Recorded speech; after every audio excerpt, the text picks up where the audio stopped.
Hey, thank you so much for watching this online. I just want to let you know a little bit about what you're going to see. We, from time to time in The Wire, do something fun where we combine the message in small groups and kind of make it a little more interactive. So you're going to watch a little bit of talk, and then a question is going to be tossed to a small group to discuss for a little bit, and then come back to talk, back and forth for a little bit. But we love doing this. It gets good conversation going. But even on a normal weekend, we have a talk, and then afterwards we have small groups, and your student gets an opportunity to discuss the topic at hand with their small group leaders. And so we strongly encourage you, if you have not met your student small group leader, have not had a chance to introduce yourself or meet them personally, we would love for you to do that, because your student small group leader loves them, cares about them, and is helping them navigate a lot of different things. But we know, as important as a small group leader is, you as the parent, you as their guardian, you are also incredibly important. And the influence that you have, we want to lean into that, and we want to help. We want to help in any way that we can. That's what we're here for. That's what your student small group leader is there for as well. And so if there's any way we can help you connect with them, just reach out to us.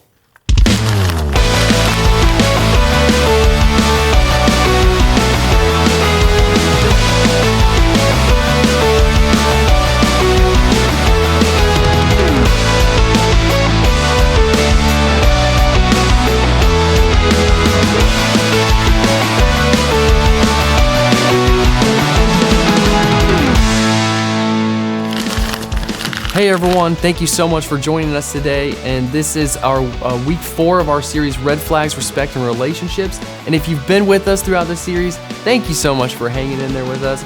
We know this is a really important topic to talk about, and we've been spending the last 3 weeks, this is week 4, talking about sex, dating, and relationships. But specifically, we're talking about how we can navigate our sexual desires in a way that honors God, others, and ourselves. Because we don't want you to just hear from us. We want you to hear from God and God's word on this topic. And so we've been talking about different red flags, red flags that we notice, and the respect that we want to give, and the respect we want to receive when it comes to the relationships we want to have with people who care about us and support us. And so today, it's going to be a little bit different, but if you've been with us in The Wire any length of time, you've experienced what we're going to do today. So we like to have fun from time to time and combine small group times and the talk into kind of one segment. And so here's what's going to happen. I'm going to talk for a little bit, and then I'm going to throw a question your way, and you're going to talk for a few minutes with your group, and then you're going to kind of throw it back to me. It's like a game of catch, okay? I'm going to throw it your way, you're going to throw it back, and I'm going to throw it back to you. And we're going to do this back and forth for the rest of our time, and it's going to be a blast. We love getting to do this with you guys, combining these two pieces of our service. So we're going to jump in today, and as we jump in, I want to talk a little bit about the dating part. So we're talking about sex, dating, and relationships, but let's spend a little bit of time talking about dating. And so with your group, you're already circled up together. We want you guys to spend a few minutes to talk about that. In your own words, how would you define dating? Talk about that for a few minutes, and then I'll be back. So we all have an idea of what dating is and why we would date. We all have our own definitions.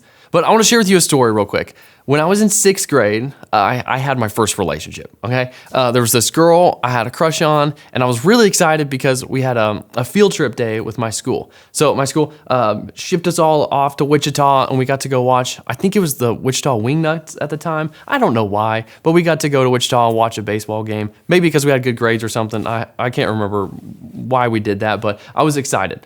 And I was excited for this one because I was going to ask this girl out, and I was going to ask her to be my girlfriend for that day so we could go watch the baseball game together. And so naturally, I sent my friend to ask her because I wasn't about to do that myself. I sent my friend, I was like, go ask her if we can go out. And she said yes. And so I was so excited. We got to sit by each other on the bus ride to the game. We sat by each other the whole game. We sat by each other on the bus ride home. It was horrible. It was a weird day, okay? I had no idea what I was doing. Just go ahead. You ask me how many words I said to her that day. Yeah. 0. I said nothing. I didn't talk to her at all on the bus ride. I completely ignored her. This was my crush, and she said yes to going out, and I ignored her completely. Same with the ball game. I didn't talk to her at all. Same with the ride home. You might think I figured out how to have a conversation with a girl, my girlfriend, my crush. Nope, did not. No idea what to talk about. I had no idea what to do. So I said nothing all day. Needless to say, that relationship started and ended that day. I don't remember who broke up with who, but it was mutual, okay? She was like, that was not fun. I was like, yes, you are right. That was not fun. I don't know what I was doing. So anyway, we ended it. But here's the thing. We all have different ideas of what a relationship should look like, what dating should look like. And all of those ideas are influenced by something or someone. Perhaps when it comes to dating, your answer to the question before, the way you see dating comes from a show that you saw on TV. Perhaps it comes from a movie or maybe some characters you saw. Maybe it comes from an influencer on social media, a TikTok video that you saw or a reel. Maybe you have an older sibling who's dating. They're in college. They might even be getting close to the point of engagement, getting married, and you're watching this play out in real life. And you're watching this. You're like, this is what dating should be. We're all influenced when it comes to our views of dating. And so that's what we want you guys to spend a few minutes talking about with your group. So you're going to get back together and you're going to spend a little time talking about what is it that influences a middle schooler's idea about dating and relationships. So we all have an idea of what dating looks like, and now we just talked about kind of the influences that have gotten us, to that conclusion. But here's the thing: we all have this idea of dating, and I think we all have kind of this picture perfect idea of dating and what a picture perfect relationship would look like. Again, movies, TV, entertainment really help us out when it comes to this perfect idea of dating and relationships that we have. And so for the next few minutes with your group, I want you to have a little fun with this, okay? You guys are going to brainstorm what you think the perfect relationship should look like, okay? So have a little fun, make a list, like what does this perfect relationship look like? Okay, so you guys have your list. I hope you had some fun with that. I don't actually know what's on your list specifically, but there's some guesses I'm willing to make about your list. My guess is, guys, your list looks a little different from the girls, okay? What would make a perfect relationship? What's the perfect dating scenario? It's gonna look different from guys to girls. I also think it might look a little different even from the person next to you. But here's what I'm willing to guess about your list. Most of what you wrote down that you think would make the perfect relationship or the perfect dating scenario has to do with the other person. And here's what I mean by that. I'm guessing that your list of perfect ideas has to do with what this other person might do, what they might act like. You might write down the perfect relationship, the perfect person. They would text me every day, right? They're going to text me all day long, every day. The perfect relationship might include somebody who chooses you over their friends all the time. It might be somebody who helps carry your books to school. It might be somebody who would help you make your TikTok videos and would help you go viral or something like that. But my guess is the list that you created focuses more on the other person and what they bring to the table. And I mean, I get there's nothing really wrong with that, but is that the most helpful and the most effective place to put our focus when it comes to dating and relationships, when it comes to this ideal dating and the ideal relationship? And so for the next few minutes, I want you guys to wrestle with that a little bit with your group. I want you guys to talk about, when it comes to dating, why do you think it might be easier to focus on the other person than it is to focus on ourselves? So if we all want healthy relationships, which I think we do, but how can we know that we're taking the right steps to get there? And so even if you're here today and you're not interested in dating, or maybe you are interested in dating, but your parents have said not yet, they're making you wait a little bit. If that's you and you're in the room, I don't want you to tune me out, because where we're gonna go next is invaluable when it comes to dating, yes, but also when it comes to any relationships, friendships, the relationship between you and your parents, the relationship you have with your siblings. It is invaluable to all of that. But when it comes to dating, right, how do we know we're taking the right steps to having the right kind of dating relationship, the right kind of relationships with another person? So how can we make sure we're focused on the right things when it comes to dating? But like I said, don't tune me out if you're not interested in dating, because what we're going to talk about next is invaluable to all areas of life. And so I want to look at something that was written by Paul, okay? We're going to go to a very famous verse. It's very well known. You may not know it as well as some of the adults in your life, but a lot of the adults in your life have attended some weddings, and it's very common that this verse comes up at a wedding. It is called the love chapter, okay? So we're going to go to 1 Corinthians chapter 13, and this is verses 4 through 7. And this is what it reads. Love is patient. Love is kind. Love is not jealous or boastful, proud or rude. It does not demand its own way. It is not irritable, and it keeps no records of being wronged. It does not rejoice about injustice, but rejoices whenever the truth wins out. Love never gives up and never loses faith. It is always hopeful and endures through every circumstance. Whew. That's an impressive verse. And here's the thing, when we read that, a verse like that, I think that verse and the list of characteristics that Paul puts there to describe love, I think all of those things would make our perfect list. I think these are all things we want from someone else. We all want to experience this. We want to be on the receiving end of it. We want the other person to be patient, right? We want the other person to be kind. We want the person we're interested in dating to be faithful. We don't want someone who brags and acts prideful. That's not fun and encouraging. We want someone who will never give up. These are all qualities that we want in someone else that we might be interested in dating. Or again, like I said, in a friendship, right? In just anybody in our life, anybody in our circle, this is a list we want, right? We want them to be this. We want them to live this. We want to experience this ourselves.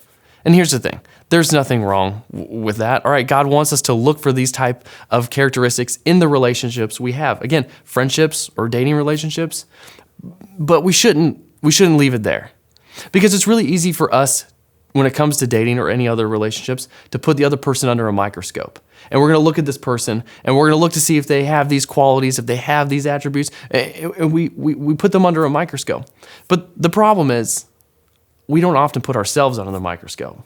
Or we're quick to put them under the microscope, check them out, make sure they have all these things, and we're not quick to look at these things in ourselves. And so it's important for us to look at ourselves under the microscope. It's important for us to look in the mirror at ourselves and ask, am I patient? Am I kind? Am I faithful? Do I brag? Do I get jealous? Do I always demand my own way? Or am I forgiving? Right? When it comes to relationships, what we bring to the table matters. And if we're being honest about it, this part, becoming the person that God has made us to be, is challenging, right? To become these kinds of things and to focus on these things in ourselves can be challenging and sometimes even a little painful. It requires us to be painfully honest with ourselves. And so for the next few minutes with your group, again, you're going to get back together with them. I have a couple questions for you. Of the characteristics that Paul mentioned, which one is really important to you when it comes to a relationship? And how much of that characteristic do you honestly say that you see in yourself? So here's the thing. God cares very much about us demonstrating love before looking for love. In fact, I think God wants us to own these qualities. I think he wants us to become this kind of love before we ever go looking for it. And so what does this have to do with the series we're in? Well, the series we're in, we've been talking about our sexual desires. And we've been talking about navigating our sexual desires, the sexual things that we feel and think and desire to do in a way that respects others, ourselves, and God. And dating may be a very real way for us to demonstrate love before we ever go looking for love. Because again, God cares very much about that. And so I'm going to say something before we continue on that you may not like. You may not agree with me. It may make you angry, and that's okay. But I'm going to say it anyway. I personally feel like in middle school, I don't think there's a reason to date in middle school because of what we just looked at. In light of what we just looked at, in light of how much God cares about you becoming love and you demonstrating love before you ever look for love, I think this is a perfect time to focus on those things. Focus on your relationship with God. Invest in your relationship with God. Invest in becoming that list of qualities that you want to see in somebody else someday. And so I think remove dating from the table for just a second and spend time investing in your relationship with God, investing in becoming the things that you hope to see in someone else someday. And again, this works for friendship as well, right? Work on becoming the kind of friend that you hope to have. And so I think removing dating from the table for right now, just right now, and focusing on your relationship with God and becoming love and demonstrating this kind of love before you ever look for it is a really, really healthy thing to do right now. And so, as we focus on demonstrating love before becoming love, I got a few more questions I want to leave you with as we wrap up today. So again, with your group, you're going to finish out with this, but I want you guys to talk about which 2 or 3 characteristics on Paul's list do you struggle with the most in your life? And which characteristic on Paul's list do you want to develop more of in yourself and in your character? And what's one step you can take this week to work on developing the quality that you picked?